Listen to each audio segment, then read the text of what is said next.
Morning. Good morning to everyone. Thank you all for joining. We are about to get started. So I'd like to welcome everyone to this webinar today. My name is Iseline Phillip. I am the Advocacy Officer at Lake Health and Wellbeing, and I'll be moderating for the most part this morning for this session. And just to tell you a little bit about us who are hosting these webinars. So Lake Health and Wellbeing, we are a public health NGO based in St. Kitts, and our mission is to improve the health and well-being of our communities, locally, regionally, and online.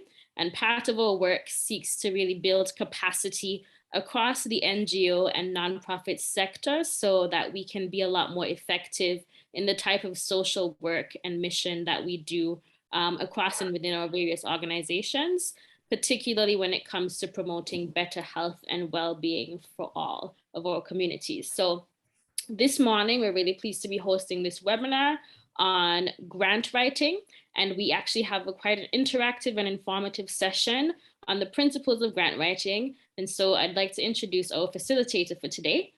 We have Ms. Elisabeth Atherly, who has more than 25 years of experience working in public health and in human services as a grant manager and a program evaluator. Elisabeth currently works as a health equity data coordinator for the Minnesota Department of Health.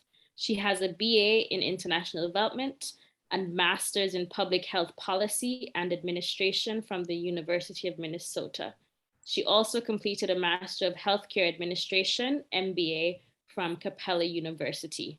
So Elisabeth is originally from Jamaica, but was educated and resides in the US for many years. So without further ado, I'll turn it over to our facilitator, Elisabeth, to get on with our session today. Thank you, and over to you, Elisabeth. Thank you very much, Iseline, and also thank you, Abby, for all your work in putting this together, and also in being such a great host in these last few weeks for us. I would just like to also thank all of you for attending this morning's workshop. I am going to, I have a PowerPoint presentation, so I'm going to share my screen right now, and then we can begin the workshop. Is everyone able to see my screen? Yes. Okay, wonderful. Thanks again for attending today's workshop.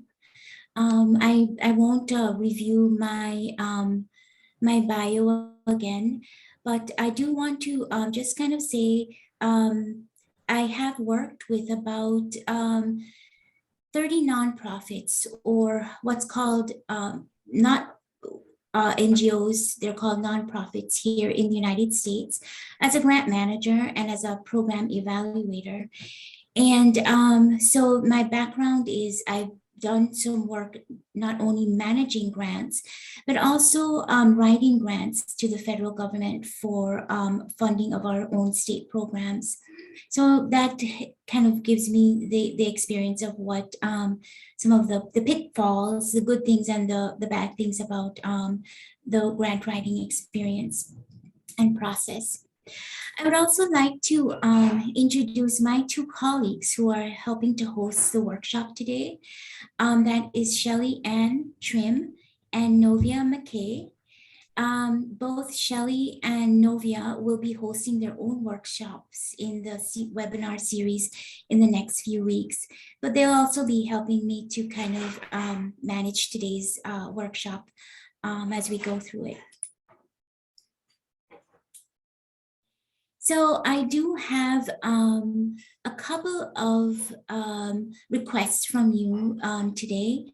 Thank you for sharing your Saturday morning with us. I know it's not necessarily kind of an obvious place to be listening to a workshop on space. And I do ask, I want to make sure that it's a really useful experience for you. So I've planned some time for breakouts so that you can apply your learning. But I also would like you to just be aware of your full presence today, to ensure that you can really participate well. If you can, minimize all your windows on your computer. Put yourself on mute if you're not talking. When you are interested in making a comment or sharing, please do feel free to turn on your camera, because this is a cooperative space and a community, so we would like to see your face. Please raise your hand either on camera or by using the icon if you have a question or a comment closer to the end of the presentation when we'll be taking questions. And then please do share and contribute to this process and listen to learn. If you are going to be sharing any comments or you have any questions, you can put them in the chat, and Shelly and Novia will help me monitor the chat and keep me posted, as it's sometimes a challenge to do that as a facilitator. So I will move forward. So we have some objectives I wanted to make sure that I cover in this presentation today. And those objectives are to outline the basic steps to plan a successful grant writing effort. Detail the components of, oh, you're not seeing it, are you? Detail the components of an effective grant proposal. Highlight the techniques and approaches to strengthen reviewer engagement and interest. And then summarize the practices for long-term planning and sustainability. Thanks, Elizabeth. Abby, if we can launch the first poll, please.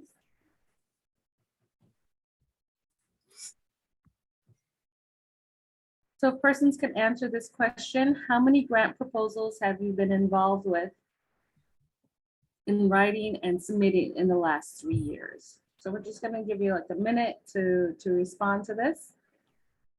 If it's none, 1 to 3, 4 to 6, 7 to 10, or more than 10 in the last 3 years, give or take.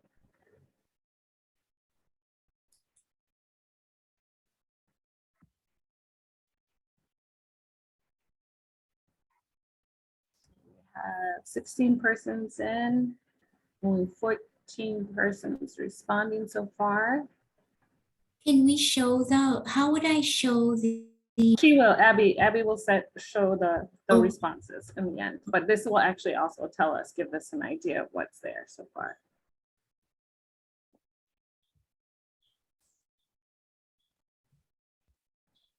Good morning, Imogene. Imogene, I hope you answered the poll. I hope you have already. Yes, great. Good morning, Mary Samuel. Great. Go ahead and. All right, should I end the poll? Sure.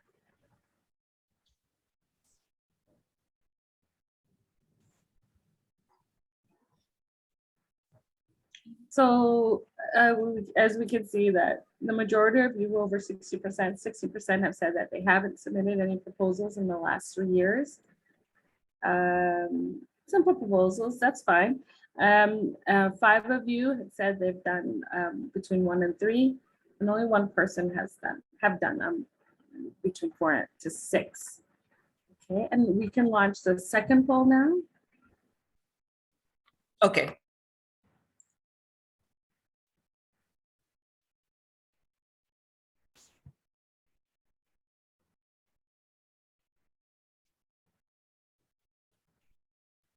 Is the second one up? Okay, it's up now. Great. So for those of you, I guess it'd be what, 4 of you, that within the past 5 years of the proposals your agencies have submitted, how many were awarded funding? So I guess this actually can be for everyone. If you may not have submitted a proposal, but if your agency hasn't received funding.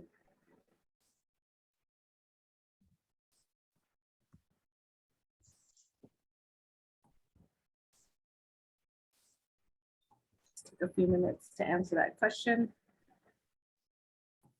We have 17 participants. So we'll wait till we see the numbers go up a little bit more.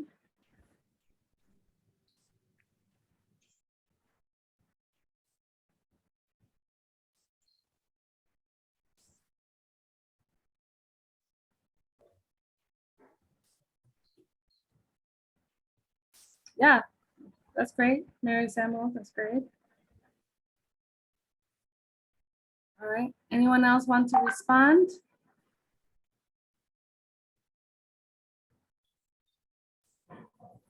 Elizabeth, should we end the poll here? Sounds good. Okay, so now we have an understanding of your grant application success rate. We have had a small amount of persons who said, well, 60% of persons said they hadn't been involved in the grant proposal process.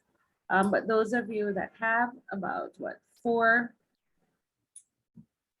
so 2 said about half of the time that your agency received funding, and 2 said most or all the time. And that's good to know. So we have an understanding of the kind of information you'll need moving forward. So hopefully this presentation this morning will help you. Next time we'll see 100% of those proposals.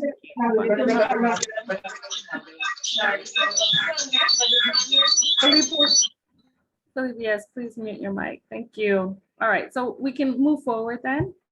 Okay. So it looks Well, Abby.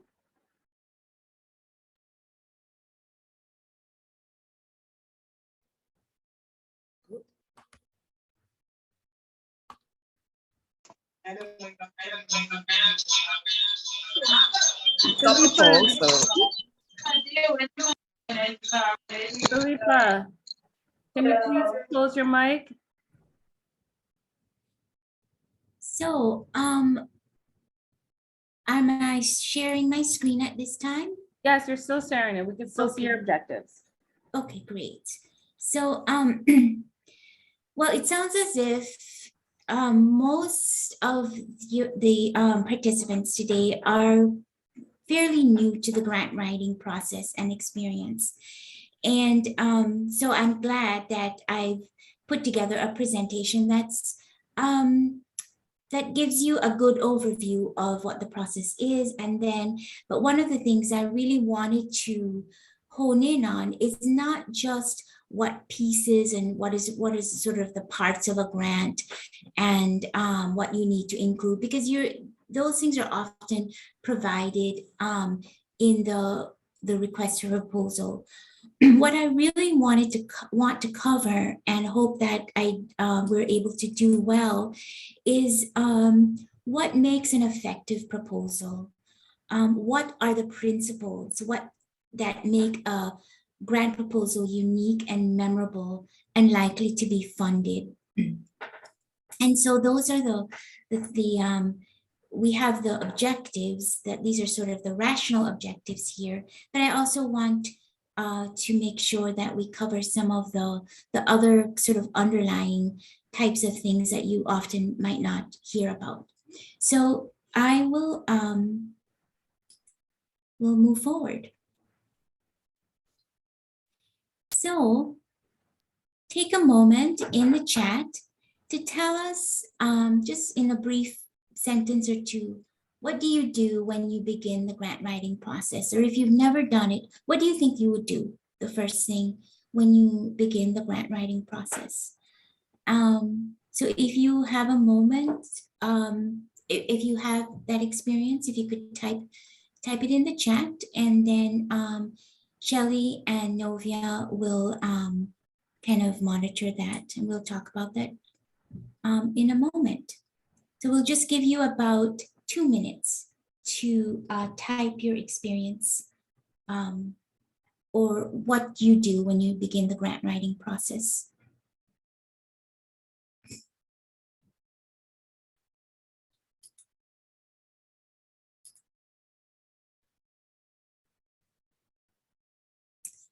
First thing, go through the criteria. Start by introducing the organization and its goals. Read and analyze the grant being offered. Understand what the funders are looking for. Identify and define the purpose of which the grant is required. All those sound like really good steps to take. From my experience, we often don't have a lot of time to do much thinking when we get information about a grant. It always seems like there's, we have like maybe a month or two and we have to get going right away. So we learn about the grant topic and the deadline, and we just kind of roll up our sleeves and get going. I would argue that it's best to just pause, take a deep breath, and then gather together a team of people you're working with to discuss and plan before you just jump right in. If there's one key message that I would like you to leave this workshop with today, is that completing a grant proposal is really a cooperative process in your organization, and it should draw on a variety of skills and talents of staff. Even though sometimes we don't have that, we always don't have that opportunity to bring more than one person in, I think it's a good idea to try and involve more people rather than less. It should not be the responsibility of just one individual, and that it's not because it becomes a burden, and that is really one of the concerns, but it's basically because more hands make light work and also makes the work better.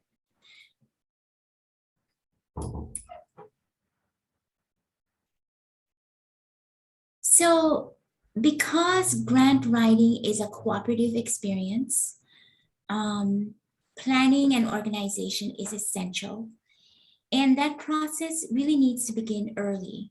Before you even begin to write a grant proposal, I kind of wanted this group to step back a little bit and to really think about making sure that it fits into the organization's strategic plan. And the strategic plan should also include a plan for fund development. Fund development may be a term that you're perhaps not as familiar with, but essentially it's the overall plan and future for the financial future of your organization. It's really this kind of continual strategic positioning of your organization, and it really focuses on how you're going to nurture and grow your resources. So it goes beyond just grant writing in the terms of fundraising to other types of fundraising activities. And it involves everything from relationship building with partners and stakeholders to other types of fund development activities in your community. So the strategic and fund development plan should really outline the activities that you want to focus on over the next year within your organization, what those specific goals are that you will accomplish for your mission within a certain period of time, let's say 5 years. And the fund development plan should also detail the type and number of staff that you need to complete the work. It should really identify what types of skills and resources will be important for you to complete, to achieve your mission. It should also identify various types of fundraising requests that you might try to reach for. And then finally, it really helps you to clarify and establish your interests and needs. And one of the reasons why that's important is because you really want to make sure that your agency is choosing to apply for grants that relate again to the strategic and fund development plan and to your mission.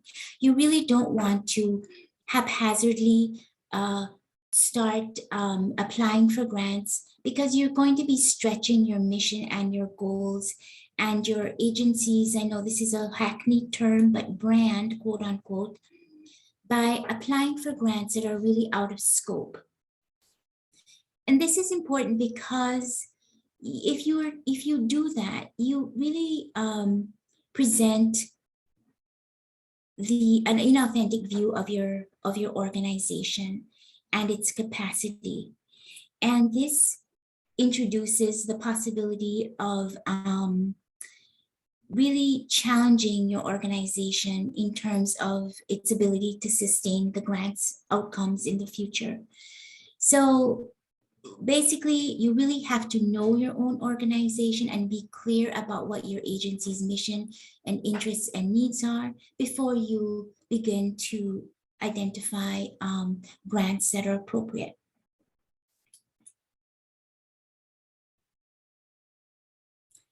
So I just quickly will go through the fund development process, because I didn't want to mention it without explaining what that is. It really is a separate workshop topic in its own right, but I'm just going to quickly provide an overview for you, as it might help to kind of clarify what I'm talking about. So step one in the fund development process is, again, really analyzing your internal and external environments.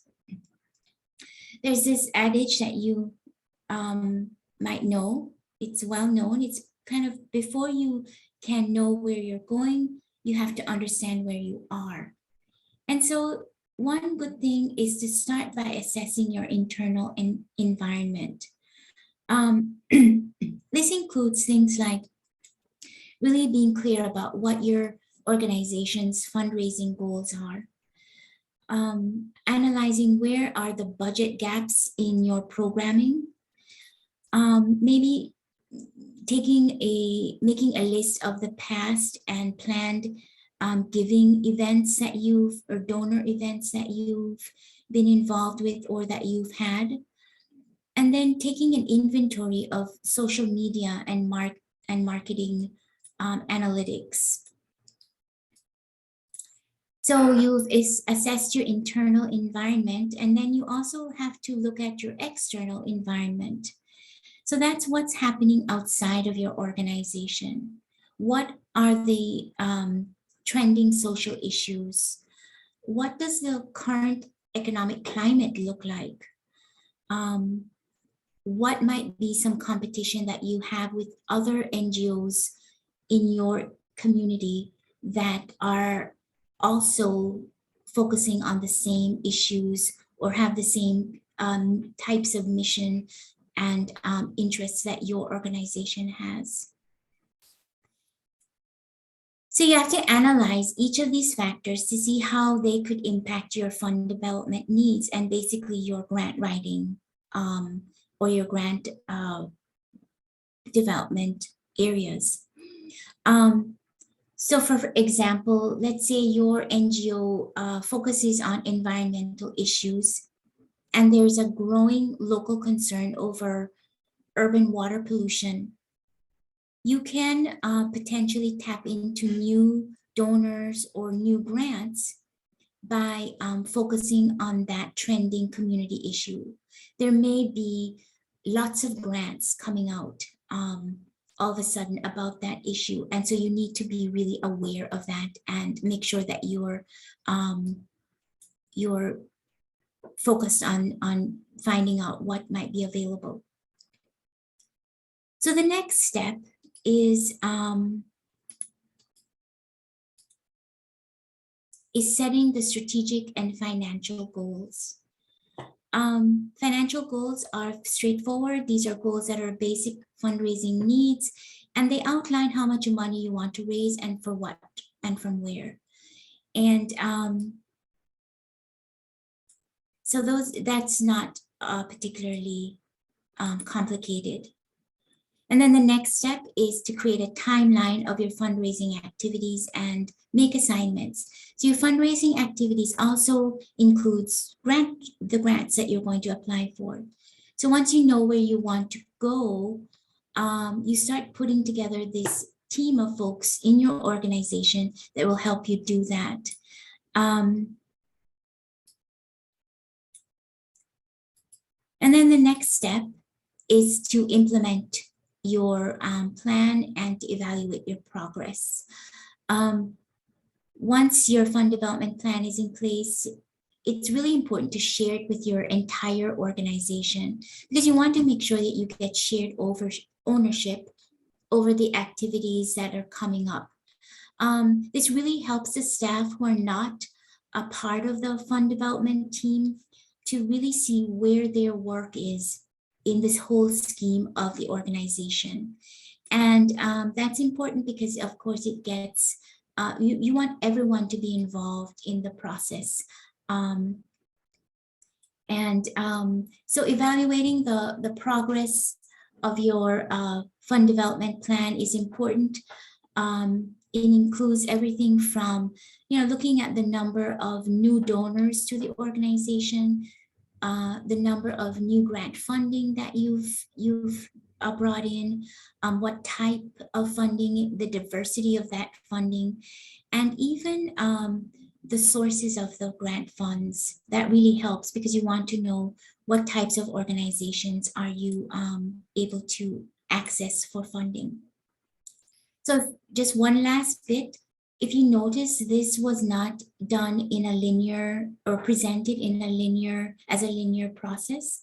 It's really a cycle. So this means that your organization really needs to, this needs to be a part of your work continually. You don't just do it one time and then forget about it, but you continue to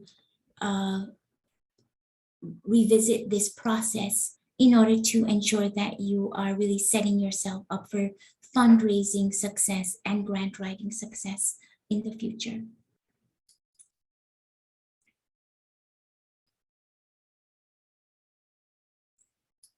Okay, so regardless of the grant funding, what type of fund development activities you're doing, grant writing is probably a key component of it. And once you've done the research to identify potential funders that are a good fit for your agency, and for your agency's mission, it's time to take the first steps down that road to writing a grant proposal. Remember, a key step is really knowing your audience. So the first question is, well, who is the audience? Think about the people from the agency that is offering this grant funding. What type of organization is this? What are their own mission and goals? What are its values? How is your agency's interests and goals in line with that of the funder? And then how much might grant reviewers know about your agency and its programs? The answers to these questions really must inform how you present your plan, the vocabulary and the language that you use, how much background that you provide, and how you frame your goals and your objectives. So when you're considering your audience, you should think about the kind of information that these readers and the reviewers will find most persuasive. Is it the funding? is this agency most interested in big data and numbers and statistics? If that's the case, make sure that you provide relevant data and really explain it well. Or it may be that this agency is more interested in testimonials or recommendations from other collaborators. Or perhaps they're more interested in the history of your organization and the precedents and the work that you've done. So you need to think closely about how you construct your argument for your project in order to meet the needs of the reviewers.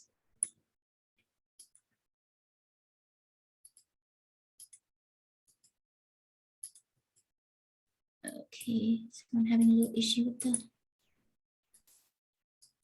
So then the next thing that I think someone mentioned is to really identify the explicit grant expectations. Read through the grant very carefully. Your proposal should really adhere to the funding request, and make sure that you've carefully organized your proposal so that it meets the expectations and the way that the grant funder has laid out the request for proposal. So follow exactly the headings and the content requirements established. Okay, so we're gonna take a quick break right here. And I'd like you to add, no, it's not really a break, but it's just a quick pause. And I'd like you to take a moment in the chat and answer this question. Which of these components are not, components of a grant proposal? Is it a budget? Is it? Click again, Gail. Keep going a little faster, please. Is it the results? Is it the overview of the abstract? What about famous photos of famous board members? Which of these are not normally things that you would put into a grant proposal? If you could type that in the chat. Yeah, one more click. I think you're missing one. Oh, a conclusion. Yep. So we're seeing photos. Okay. That's, So and yeah, then you're right. You're right. If you chose that, you're going to put photos of the board members. That may be great and may be impressive, but it's not really relevant to the grant proposal. Results are often, it seems like it would be outside of what you would put into a grant proposal.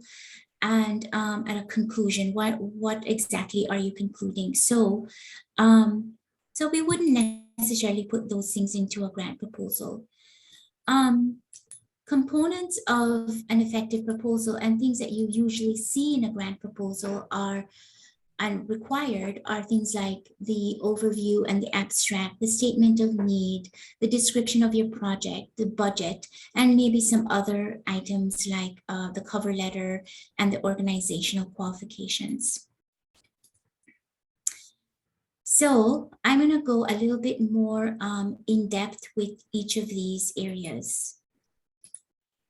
The overview and the abstract is where you present the most important elements of your proposal. And you try to do it in as few sentences as possible. You try to make sure that it is no longer than 1 page. And you really want to answer some key questions. What is the purpose or the goal of your project that you're planning to address? What are the expected outcomes of your project, and how will you achieve them? And how will you assess or verify the success of your project? Also, you want to answer the question, why is this project important? And then briefly describe who you are as an organization. So you often want to make sure that your mission and your purpose is where you, what type of information you include into your abstract.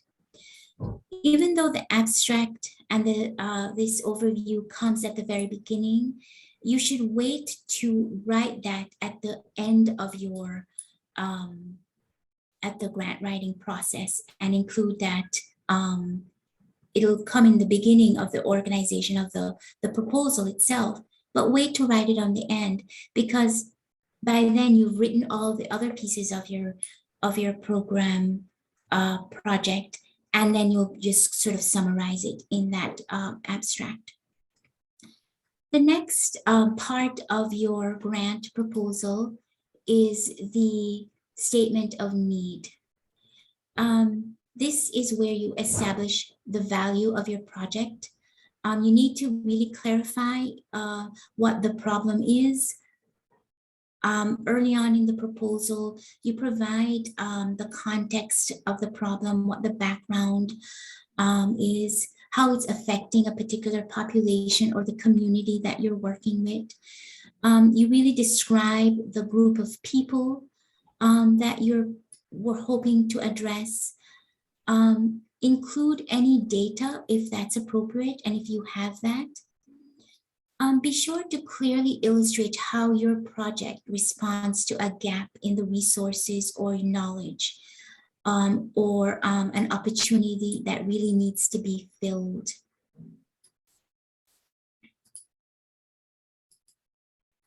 And then the next step is the description of your project. This is really, now that you've established the need for your project, you really have to make sure that you describe your project well. This is where you write out what your goals and objectives of your project are. You describe what you hope that your project outcomes will be. And as many of you are probably familiar, you really want to make sure that you write what are called SMART objectives, that they are specific, measurable, achievable, realistic, and timely. And how are you going to achieve those outcomes? What methods are you going to use? How will you measure or recognize your project's achievements? And how can you be sure that your project will respond to the need or the problem? This is where you set a timeline for your project, and you really want to make sure that you identify what the impact you hope to see at this point. So there, in this part of your project, you include an evaluation plan, and if possible, you include what's called a plan for sustainability. And with time, I will kind of review those two pieces. The next part of your proposal is the budget. Often it's the last component that an agency pulls together. But you need to be careful that it's well organized, that it really is accurately a request for the funds that you need to do the work. We often format the budgets in tables with the correct amounts and figures, but you need to make sure that each amount is clearly labeled, and your budget should directly follow up with a justification. And really that is a statement of explaining why each cost, what materials, any equipment, staffing, why is that reasonable and important for your project. Make sure that you do the research and list again accurate pricing for things. Remember that a good budget that is presented must be substantiated by accurate narrative. And then, if you're really struggling with this, it's helpful to consult with someone who either in your business office or with others outside to make sure that you're presenting your costs accurately. Okay, watching time. So the other items that are often included or should be included in a proposal are things like a cover letter. And then this is really helpful because it introduces your organization to the funder. It helps establish your credibility. It describes briefly your proposed project. And then this is where you kind of get to convey your enthusiasm for the project and appreciation for the request. Some other things that you might include are the organization qualifications. Those are things like what is your the mission statement, maybe an organizational overview in terms of a organizational chart. You might also include other things such as staff bios, key staff bios like the director's background, things like that. If required, you might also include other financial information that is requested. Sometimes this is requested as a part of the proposal. Sometimes it's requested at a later date, but just be ready to include those if necessary. Okay. So we've done the planning and now it's time to do the writing. And so some things that you need to think about as you're beginning the writing process is the language of the proposal. It should be professional and focused and direct. It should also match the concepts and the language that the audience is familiar with, and the audience is the funder. So make sure that you remove any kind of jargon or overused phrases that may be viewed as trite or cliche. The other thing that you want to make sure that you do is that you really are employing language that is persuasive, and that's sort of the goal of your proposal. You want to make sure that you weave in communication techniques that promote a compelling narrative. So you want to incorporate anecdotes that are captivating, memorable quotes or phrases from community folks or participants. And again, you want to translate the agency's, if you have it, program data into qualitative contexts. Again, narratives that talk about, that make real your data into sort of real world, a real world experience. So you want to make sure that you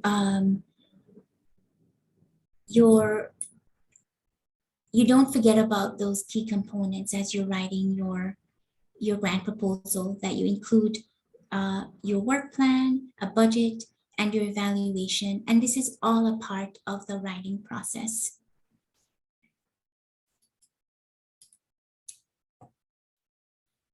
Okay, so I'm just going to quickly talk about two key important aims for funder engagement, because this is really critical. Often we just write the grant, but we're not thinking about who is really reviewing these and what their interests may be. So there's things that you want to make sure that you do. One aim is a rational aim. You want to make sure that you demonstrate fit, credibility, and experience and skills of your organization. So that's an aim that you have, that you want the funder to experience or to have from reading your proposal. But you also want, there's an experiential aim as well, that you want them to come away with. And that is, you want them to realize that your organization really shows commitment and passion, that it's authentic, and that you have strong community connections. And so those are some key things that will help guide how you write and present your grant proposal. So the grant writing experience is it's like telling a good story. All good stories have a solid plot. It has a middle, a beginning, a middle, and an end, and then it features a solid plot. It has a particular style and a point of view, and it leaves the readers or the reviewers with a specific theme or a message. So when I'm talking about a solid plot in a grant proposal, you really want to provide a clear and a concise problem statement. And the grant proposal establishes that your agency's is credible, and so you want to make sure that you present yourself as knowledgeable, capable, that you're forward thinking, and that you reference your past accomplishments and show how you will be able to succeed in this project. The grant proposal style doesn't need to be really complicated, but one of the good things is that you just need to make sure that you're contextualizing the links between the data and the real and actual worlds. So if you have data to share, make sure that you provide data, but also add some vivid images and language, and again, compelling anecdotes to bring to life that data.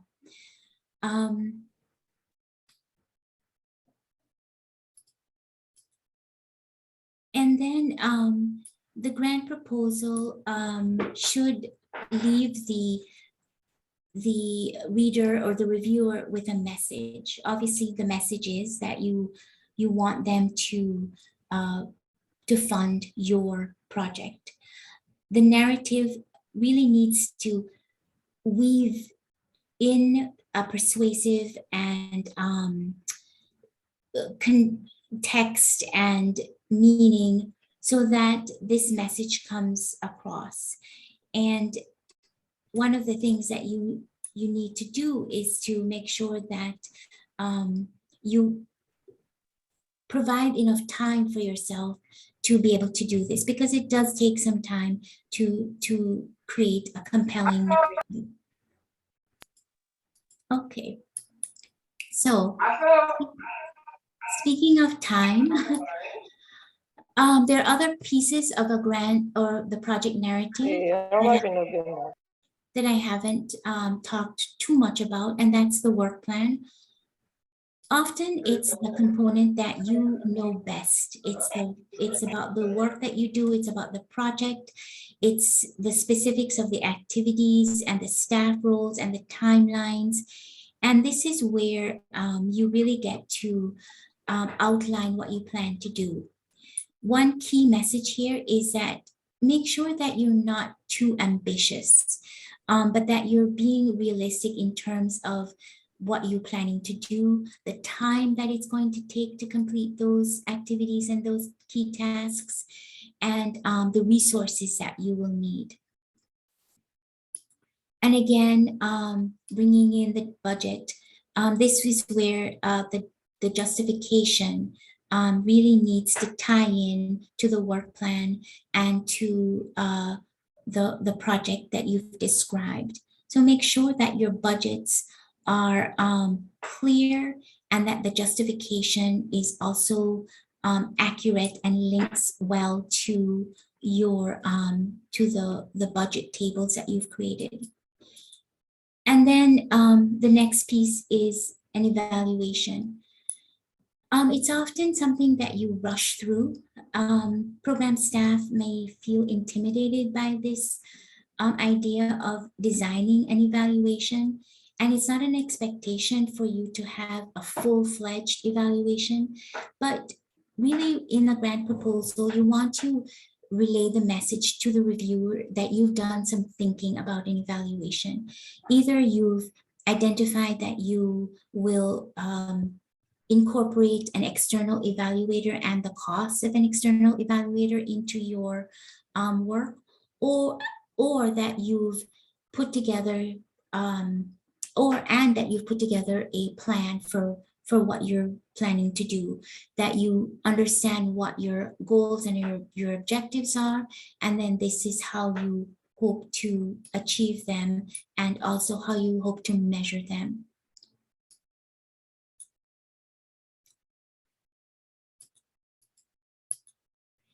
And then another thing that you might not be as familiar with is a sustainability plan. A sustainability plan is really just it's very much linked to the evaluation. But one of the things that you want your donor or your funder to understand is that you have an idea and a plan for how you're going to continue to fund and support the outcomes of this project beyond the life of this grant. So once this grant is no longer available, you still have an idea of how you're going to continue to do this work.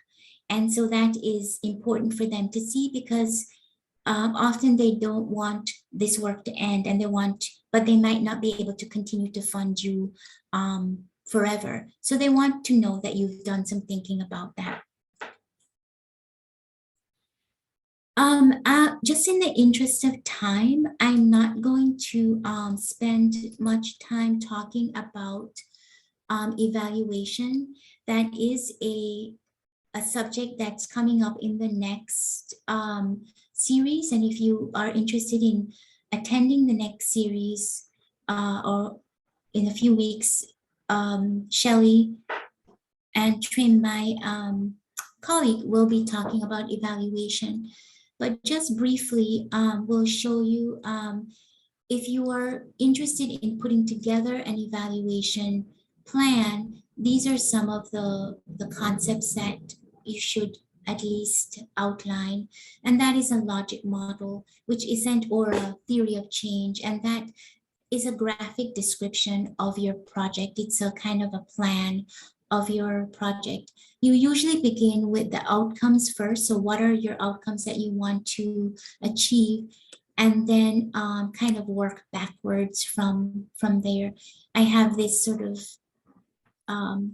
depicted in the wrong, incorrectly here, but think about what you want to see as your outcomes, and then what those outputs might be.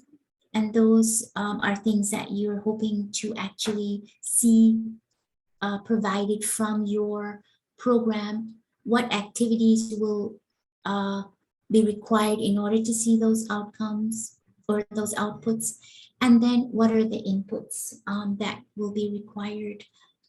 Those are the staffing, the resources, anything that may be essential to getting this project to be a success. I will not talk about a sustainability plan, as that is, again, really linked to the goal or to the evaluation itself. But it's a good thing if you're interested to do some research on sustainability plans and planning. And I will move on to the next step, which is submitting the grant.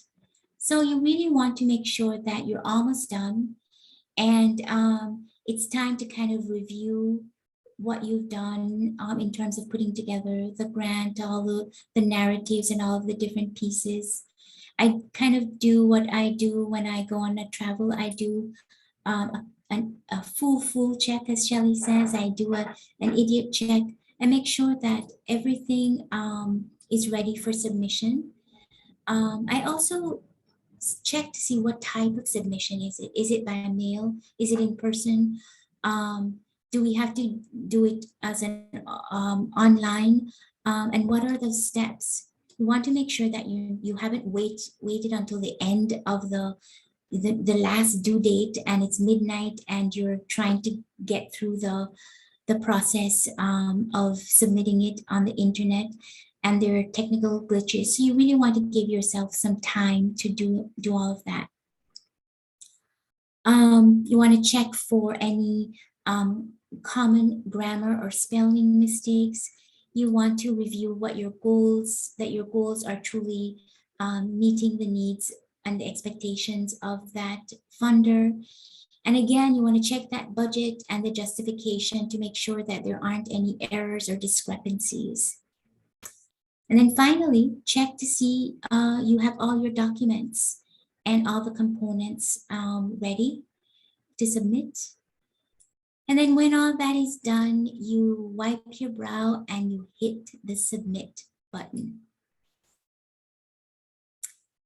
So once you've submitted the proposal, sometimes we just feel like we want to collapse out of sheer exhaustion.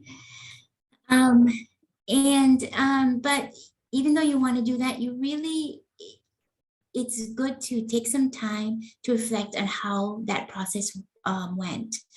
What went well, what could have been improved, what resources are missing, and what could have been, smoother. What will you do differently the next time? So never just drop everything and forget about it, but review the process for the next go around. Okay, and then so the final step, of course, is the award. Make sure that you send out a thank you letter. If you've even if you haven't been funded, send a thank you letter. And then also make sure that you follow up to the funder if there's anything that they've requested. Follow up right away. And then definitely, if you haven't been funded, if you didn't get the award, if there's an opportunity to request some time with the funder to find out what was missing with your application, why didn't they fund it? If you can do that, that would be again add to learning more about the what went well, so that you could or what didn't go well, so that you could plan for the next time.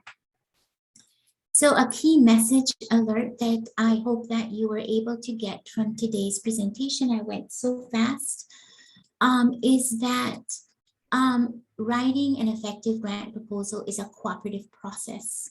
And so there are some key responsibilities that we want you to remember. There are roles like an inspector, a researcher, rather a storyteller, and an editor, and then finally an organizer. Oops. So I'm going to go back to that previous step, and I'm going to ask Novia and Shelley to briefly go through what those roles are. Sorry, Elizabeth, I can't seem to see the other component. So maybe you can go through them. Novia? Oh, you don't have the okay, Yeah, well, yeah, why don't you just go ahead? okay, well, the inspector is like before you begin the process. Okay. Oh, okay. I'll be the inspector, and I really like to review the funding request, and I take note of all the requirements and all the key sections to make sure that I'm including all the information that is expected in that section.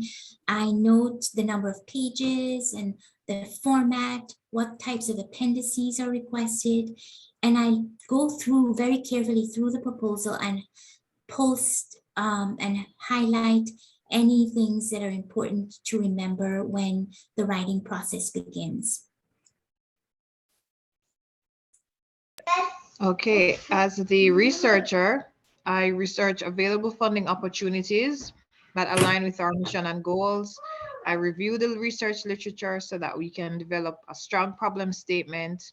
I compile the quantitative and qualitative data to include in the problem statement and in the project description as appropriate. I also take the time to understand the problem, speak with other stakeholders as needed to get additional compelling stories and evidence to support why my grant proposal or why our grant proposal is necessary and why it should be funded. Okay, and then the other role is the storyteller, and I love to write stories, and I love to write and pull things together into a compelling and persuasive narrative. And I make sure that I establish the plot by developing a strong problem statement that is supported by relevant data. I make numbers meaningful by giving it context and make sure that it relates to our own organization and to the community. As the editor, I have an eye for detail. I proofread the grant proposal. I like to double check the grammar and spelling and make sure everything makes sense and flows logically. I also consider whether the tables and charts might be useful in different parts of the proposal to help tell the story. And I help the reviewers understanding and strengthen the persuasive appeal. I also help to make sure that the grant document itself fits within the criteria or the requirements of the funding agency in terms of length or restrictions or other required elements that have to be present in the grant to ensure that it can be eligible and considered. And then I am the organizer. I love pulling different components together and packaging the proposal and getting it ready to be submitted. Just get it to me in a reasonable time and I will get it done. Okay, so this is an opportunity now to just take a breath and try and see if you can apply any of the concepts that I talked about really quickly during this webinar. So we have this scenario, and Novia, if you could read the scenario, that would be great. Sure. Okay, so Education for Girls is a small, non-governmental organization focused on increasing education and leadership opportunities for girls. The NGO has been in operation for 10 years. There are 5 staff members who manage 7 separate programs. 3 of the programs focus on building math skills. One is a summer leadership program, and another is aimed at increasing girls' computer coding knowledge. And finally, one is a nutrition and exercise initiative. The latest program for which the agency received funding is to develop a youth theater. All the program staff were previous program participants, and they currently work hard to achieve success. The director recently received an award for program innovation and creativity, and the participants love the program, but there have been no evaluations completed on the work that they have done thus far. The director is currently interested in applying for new funding to support the math skills program long term. Okay, Thank you, Novia. Um, so what we're gonna do next is put you into some breakout rooms. And while I don't want you to get too confused or too concerned, I should say, about this activity, we're asking you to put together, depending on your group that you're in, put together a brief problem statement. Groups 1 and 2 would do that. Groups 3 and 4 would write a concise description of the project. And if we have a groups 5 and group 6, your work will be different. It's to identify potential concerns of a funder and about this organization. How might that then be addressed in a grant proposal? So some questions to consider is, who is the audience for this grant proposal? Again, the audience, when we're saying who is the audience, it's who is the funder. What are the funder's mission and goals? What are its values? So what type of funder might be interested in a proposal of this type? So what types of things would you be thinking about when you're presenting a brief problem statement or you're describing your project? What assumptions will EFG, which is the organizations, if Education for Girls, present about the project that they will do? What types of assumptions do they need to present? And what may be some contextual factors that they're considering? What are some of the outside issues that may be happening externally outside of their organization that they need to consider when they're and present and talk about in their proposal to the funder when they're writing their proposal? So that's the activity. I want you to not be concerned about actually putting together a problem statement or putting together a description of the project, but really thinking about the process and what are some of the things that you would need to consider, and just based on what I talked about earlier. And then if you can, in your small groups, make sure you introduce yourself. And then if there's someone who would like to, we won't be having you report anything or present anything, but if someone wants to serve as the speaker for the group, that would be great. You have about 15 minutes here, and then we will come back to the, I think we have about 15 minutes. Let's say we have about 10 minutes, and then we'll come back to the larger group. So about 10 minutes to do this activity. I know great. So I'm just setting up the groups now. So people should, I think, get like a little alert that they're to join a group. So I'll just do that right now. Okay, great. And also just letting you know that if this is Shelly, if you're in group 1 with me, we'll be doing the first question. Group 2, we'll be doing the second question with Novia, and group 3 will be doing the third question with Elisabeth. Okay, so everybody should be joining a group now.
scenario in a nutshell.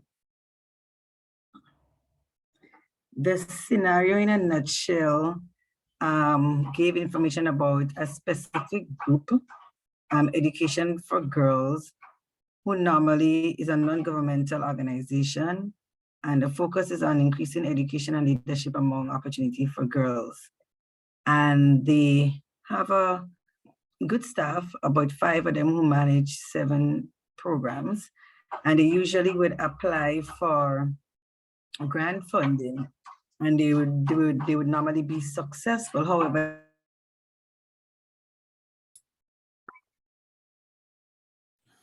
Sorry, I had someone who was still speaking before we just ended up back together. But I see all the rooms have closed, right? And is everyone back? Abby? Yes, everybody seems to be back. Yeah, we're back. 25, so we're back. Thank you so much for doing that, and everyone for participating in that activity. It's always a little bit tricky when we do these breakout sessions.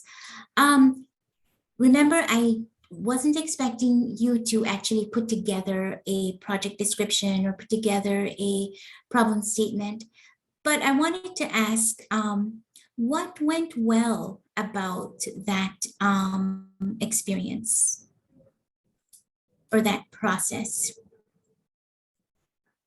Anyone can share, Yes, you can just raise your hand or share. including my colleagues.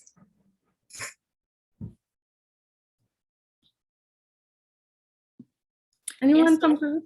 Yeah. Sure. So I was in group 2, and I think Jermaine actually made a comment. They were also in my group.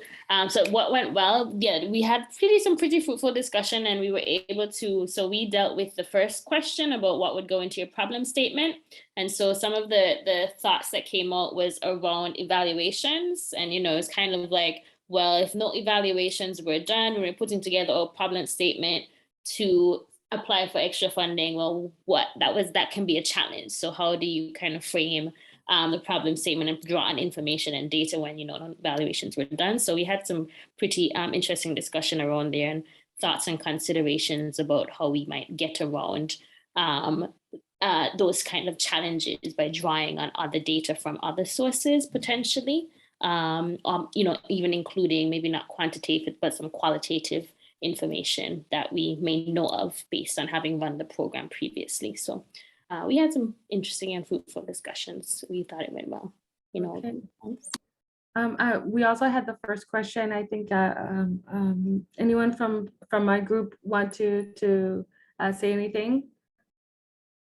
I can't go since I was taking the notes. It was a pretty wonderful discussion where we aimed to address the problem statement as well. And what our moderator did is to highlight 3 brainstorming questions. What would we need when we are answering what is the problem statement? What is the problem we are trying to face? And how would it contribute in the future? So when I would sum it up, I said it would be to increase the interest and enrollment of girls in mathematics education opportunities, which would well align a professional trajectory of employment or industries which are male dominated. This would also impact gender equality, STEM research and development, and advances in technology. So it was a really wonderful discussion with like-minded thinking people. Thank you. Thank you. Thanks, Jonique. What about group 2 or not group 2 but group 3 or 4? What kind of how did that go? What was challenging about the process? Other than technical issues, maybe.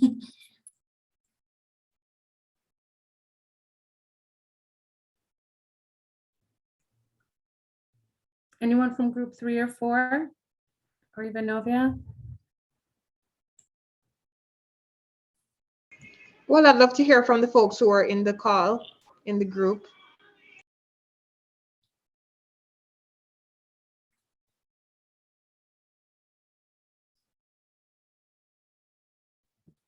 Hi.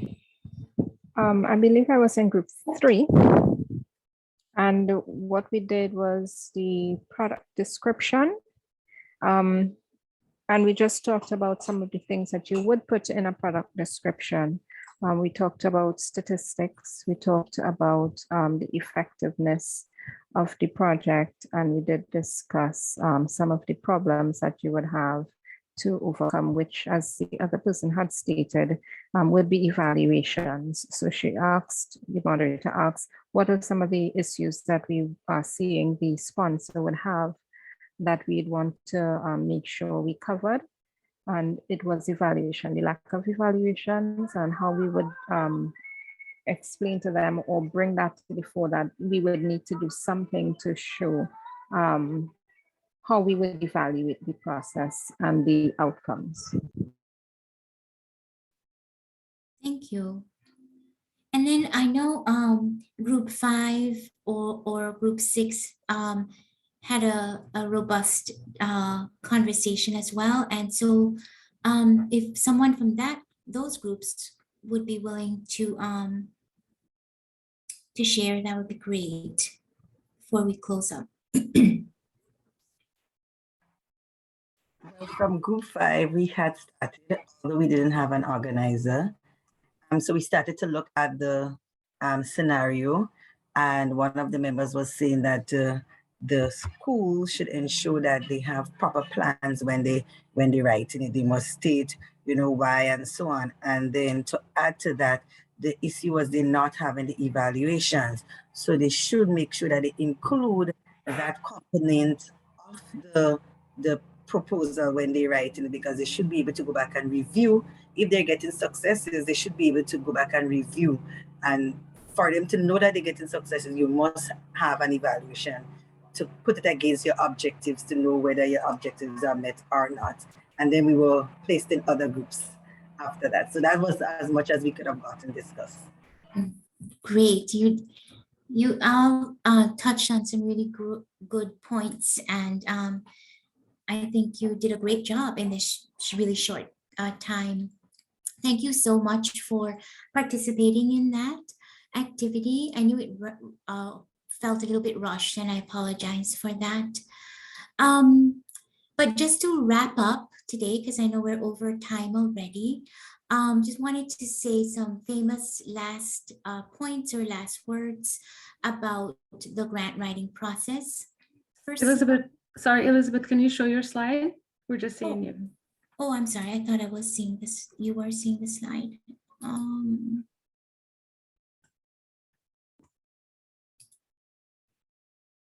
Some reason I cannot figure out how. I can. Can you? Yeah. Can you show the last slide? Sure. I've lost somehow the It's okay. You can go ahead. Yeah, the first thing to do is to make sure that you are realistic when you're presenting your information and writing your proposal. Again, really follow the grant guidance to the letter. Don't overpromise when you're putting together your work plan. Don't say that you're going to do these grandiose things and really you kind of know that those aren't going to happen. The funders are wise, and they are aware of what's realistic and what's not. So don't try to overpromise. Again, it's important to edit, and then don't rush through it. Make sure you give yourself enough time to really understand what they want and then go through the writing process. And then finally, share the work and the reward. This is a lot of work putting together a grant proposal. So it's really useful to have many different perspectives and skills involved in it. Can you see my slide? Can you see my screen? Yes. Okay, good. All right. Yeah, then I'll just go to the next slide, the plug. Yes. So the plug is we have a series of other presentations coming up. The next one in this series is project management and skill building. So it builds off of this webinar today. Let's say you've gotten your grant and now you need to manage the grant. And so Novia McKay is going to be the next presenter in the series, and she'll provide some key pieces of information about project management. And then the final series is monitoring and evaluation, and Shelley and Trim will be the presenter and for that session. Anything else? Okay. I have a question. Yes. How would we get the information on the upcoming sessions? Sure. I can answer that. So Elizabeth, if you were finished, I didn't know if there were any other questions on the floor for Elizabeth about the topic, the grant management. If there's any other questions related to the topic, or if we're ready to wrap up, I'll give people a couple of seconds if they have other questions, but I will respond to that question. Another question, how are we going to get the information that was released? Are you going to send it to our emails? Or? Yes, so I'll answer that. So if there are no other questions related to the actual topic. Yes, I was asking one question, sorry. Sure, go ahead. Can you go back to slide 20, just one bit? I just wanted to check something on it. Slide 20, that's the final one before we went into the activity. Does anybody have? Yes. Okay. Which this? Well, when I saw Miss Shelley put up on the side, it was recording as slide 20 on her. Okay. On your, yeah. It's the one that gives us all the things underneath the whole process. You mean this one? Sorry, let me make sure I'm sharing it. This one here? Yes, that one. Yes. I was just double checking something on the, yeah. All right, thank you. Okay. Okay, great. So I would like to thank everybody. Thank you very much, Sorry, Elisabeth. Iceline, to interrupt. There was one question I see in the chat. Okay. So the question is, are grants of this nature only suited to NGO projects? So I'm guessing this is probably thinking around, so for for-profits, are there grants available for for-profits?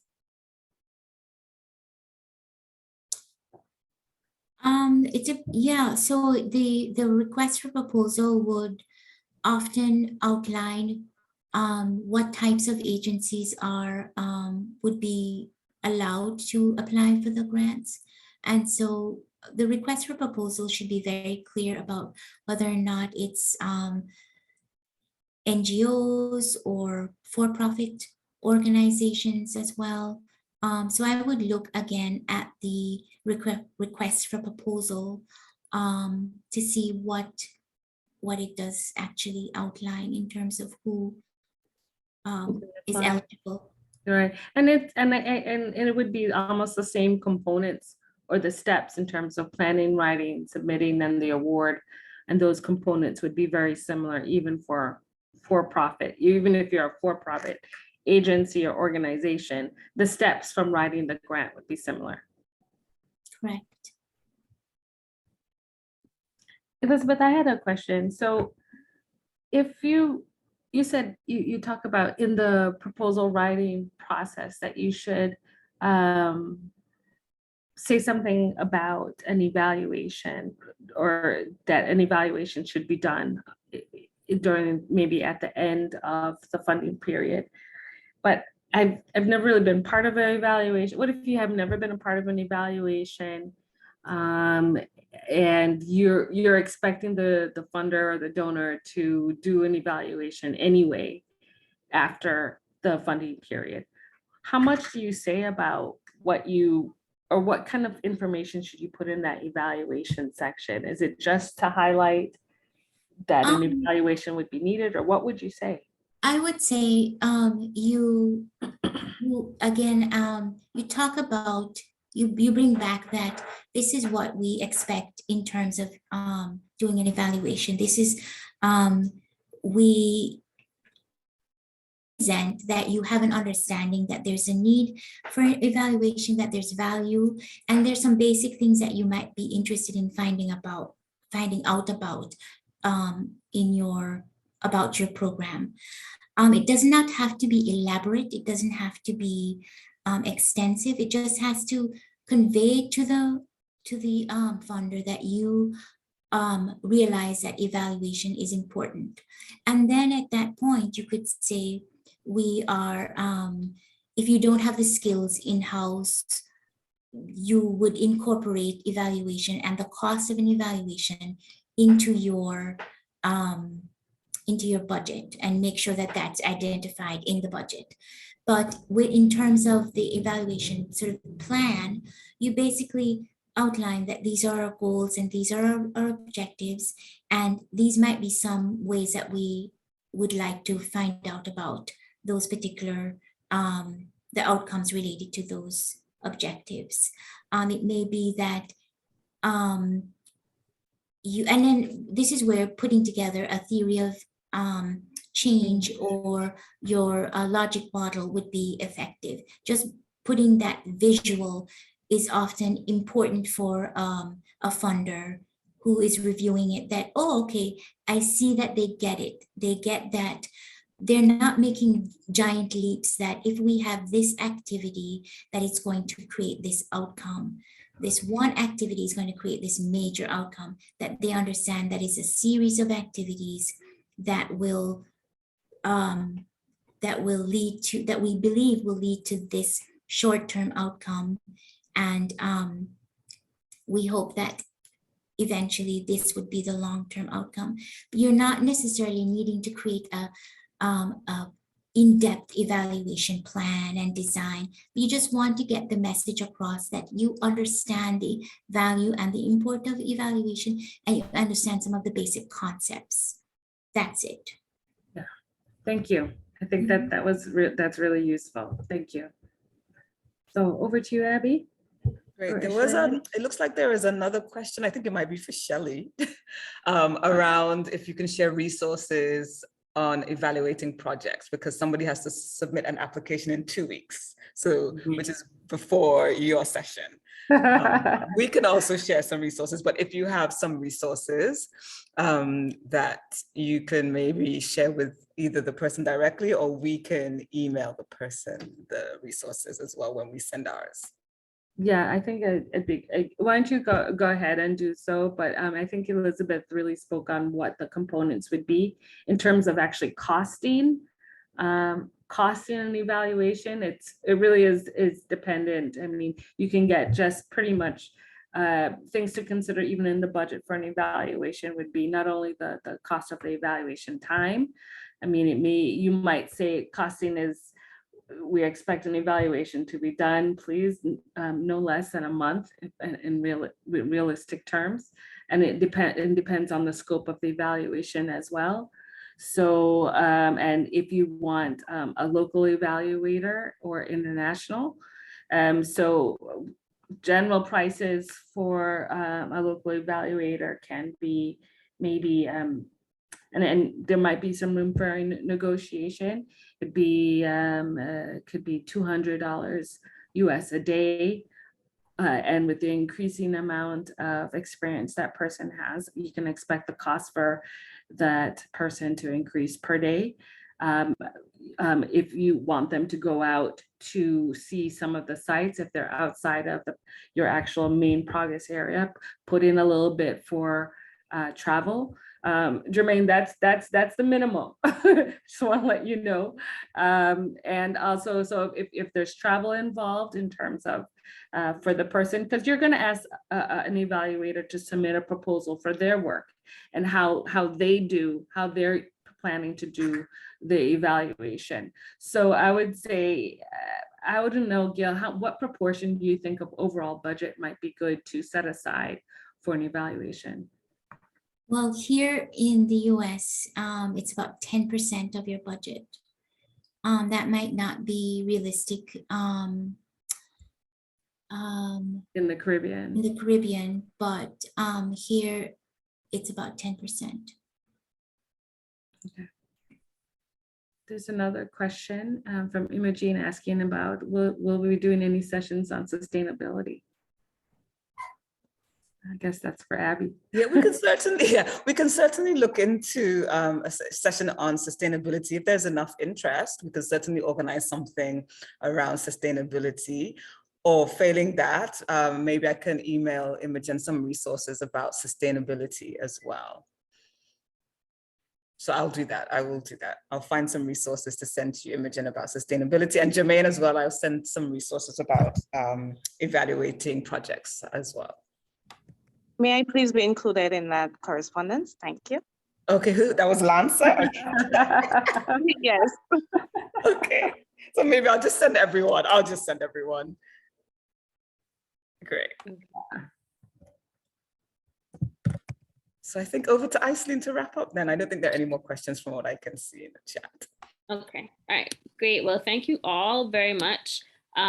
We want to thank Elisabeth, thank you Novia, thank you Shelley very much for your facilitation and presentation today. And to answer questions, so we will be sending usually after our webinars, we send out a little newsletter that includes links to the recording, as well as once Elisabeth's okay, we'll provide a copy of the presentation because at the end she had a resources slide so persons can get access to that resources slide. So look out for that email. And then just to remind folks, as Elisabeth mentioned, this webinar is part of a three-part webinar series, and our next webinar will be on project management. So I actually had the image, but I can't find it right now. So we have it'll be on project management. Our project management presenter will be Novia McKay. So I'm just going to share the poster so persons can see that. So that will be on the 23rd of July. So we will provide registration links. I think will be available in the newsletter that we'll send out. So you'll have a reminder about that. And Novia is a qualified and experienced project management coach and change management practitioner. So we look forward to her presentation that will be in July. And so if you have any questions or comments in the meantime, you can feel free to find us, Lake Health and Wellbeing. We are on social media, Facebook, Instagram, and Twitter. And you can also check out our website, lakehealthandwellbeing.com. So feel free to reach out if you have any questions or looking for anything else. But we will send you an email in our newsletter with links and resources related to this webinar. So thank you all for joining us. Thank you to our facilitators and presenters. And we really hope that you register for the other following webinars, and we look forward to seeing and learning with you again in the future. Thank you all very much.